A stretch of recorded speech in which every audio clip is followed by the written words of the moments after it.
College basketball is in full swing, but the Ducks are in a free fall. A lack of post defense leads to a deflating Civil War loss. The women's team struggled on the road as well. They've dropped 6 straight.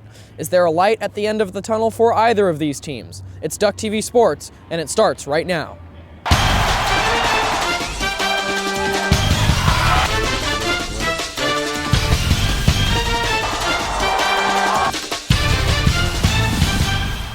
Well, the 340th edition of the Civil War felt like a must-win for Oregon. They couldn't get it done, though. 80-72, the final score in Gill Coliseum. The Ducks losers now of 4 straight Pac-12 conference games. Roberto Nelson, 22 points for him. He's the Pac-12's leading scorer. He really filled it up. The guys in the front court for Oregon State did too. Eric Moreland, Devon Collier, Angus Brandt. And now Oregon has to go up to Seattle. Although Washington has lost 2 straight, C.J. Wilcox, one of the best scorers in conference play, guys. The second, to be exact, right behind Roberto Nelson, averaging about 20 points a game. The defense has been a point of emphasis for Oregon for a long time, but that really hasn't done a whole lot for the Ducks. They've given up at least 80 points to their opponents in the last 4 games. Is this defense ever going to get better? You know, good point. You just said a couple stats you just laid out right there. Defense giving up over 80 points a game, along with other opposing offensive players averaging more than 20 points a game. You have to look at a lack of production on the defensive end for the Ducks as a point of emphasis for the blame. As big guys like Mike Mosier, guys 6'8", really not the biggest guy out there, filling up these holes for some of the other teams to get in there and score in the paint with ease. So you have to look at our lack of size and depth in the front court as one of our biggest problems for defensive struggles. You bring up Mike Mosier, and Mike Mosier, he's a natural forward. He's not supposed to be that guy down low that brings in all the boards and is that super physical guy down low. Altman and the Ducks thought that was going to be Waverly Austin here after losing Tony Woods from the previous year. And yes, Tony Woods, he only brought down a few rebounds a game and maybe not the best blocker, but he was still an athletic 7-footer that could protect the paint and protect the rim to some degree.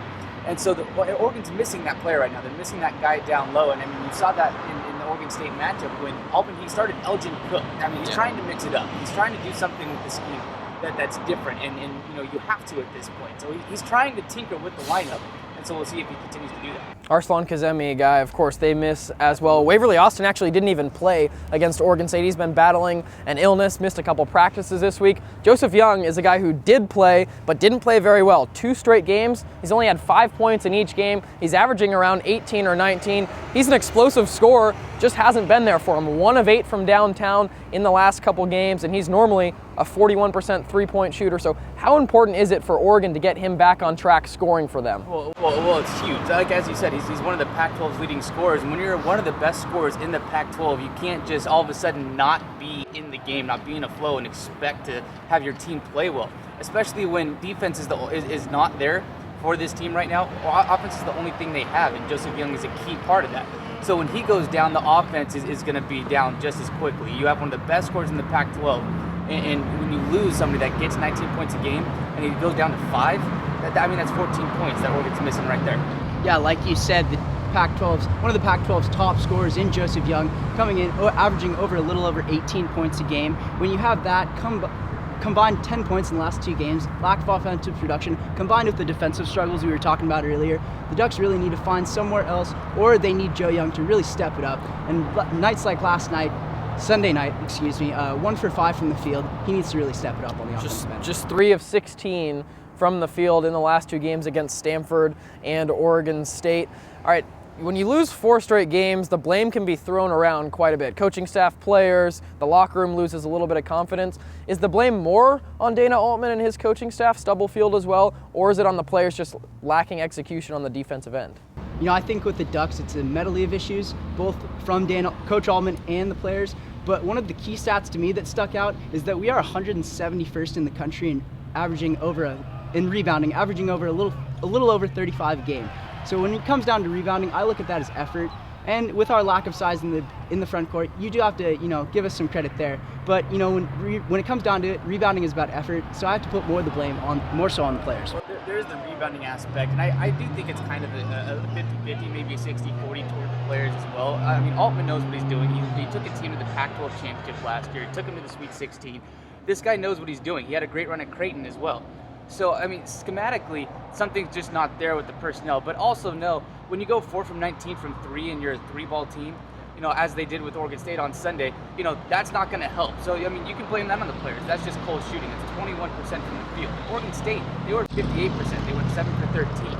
So that doesn't help either. But as I said, Altman, he's a guy that has taken teams deep into March. And so schematically, it's just different with this personnel because he doesn't have those big guys like Tony Woods down low like he did last year. It's a guard-heavy lineup, and that's different. Well, and Oregon did hit 12 threes against Stanford. They did struggle against Oregon State, though, for sure. 4 of 19 from downtown. Let's go inside the locker room now and hear from Johnny Lloyd and Dana Altman after the game.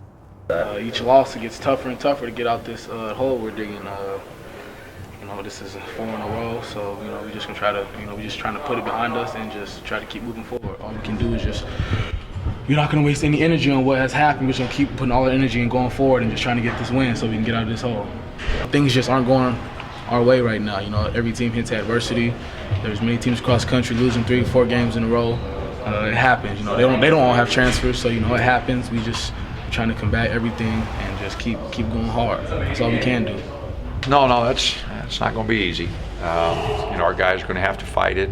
Coaching staff, we're going to have to work awfully hard to help them through it. Other teams are used to this situation. We haven't been there for a while, so it's not an easy situation to be in. Dana Altman and the Ducks will try to rebound this Thursday up in Seattle against Washington. All right, the women's team now, though, 9-2 in non-conference play. They've lost 6 straight, though, in the Pac-12. Still haven't won a game in conference play. They look a little bit better from last year, but with that non-conference slate and that win total kind of a fluke, or are they actually a little bit better than they were a year ago? You know what? I actually do think that they are an improved team from last year, much more on the offensive end with key contributors such as Shayro and Jillian Aileen providing that offensive spark that the Ducks really need.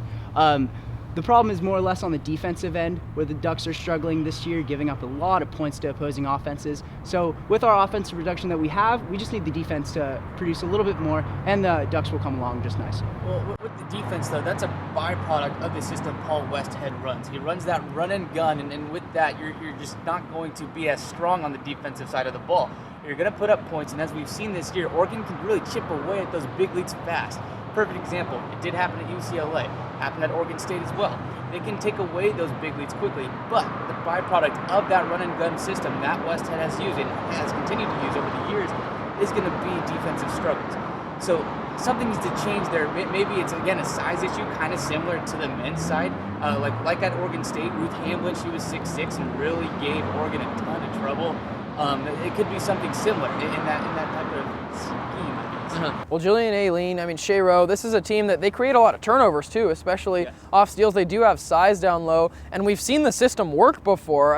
Defensively, it's not going to be great, but offensively, they put up quite a bit of good numbers, and they can win by a lot when they're playing well. So I guess if you had to point to one thing specifically on the defensive end of the floor, where can they improve? I think it's kind of similar again with the men's. I think that it comes to a little bit of effort playing 40 minutes, and the players have said this constantly, that you need to play 40 minutes, and that doesn't happen all the time. You need to constantly be playing. Same with Danielle Love being down low. She's a great player, she really is, except for she is 6'2", 6'1", and she's not going to be the big stopper down low. Liz Brenner coming back, though. She was with the volleyball team and now playing with this basketball team. She has been pretty impressive for somebody that hasn't played basketball year-round like most of these players have. So Brenner being down low, I think, is big. Yeah, kind of just to point on what you said earlier, the men's and women's team mirror images of each other in essence. But I really think the Ducks' defensive struggles continue with their lack of depth and lack of size in the front court. When you have games against USC the other night when they were scored 62-36 in the paint, being outscored by that much in the paint, it can't help but hurt your defense and hurt your morale overall. Well, the Ducks, they played Washington State. Rather, they're going to return home to play Washington State. They played the Los Angeles schools in the last week. Duck TV will be here this week for coverage of that game. Follow our blog, ducktv.uoregon.edu. Check us out on Twitter as well, at Duck TV Sports. For my analysts, Travis Teich and Henry Taylor, I'm Preston Hiefield. Thanks for watching.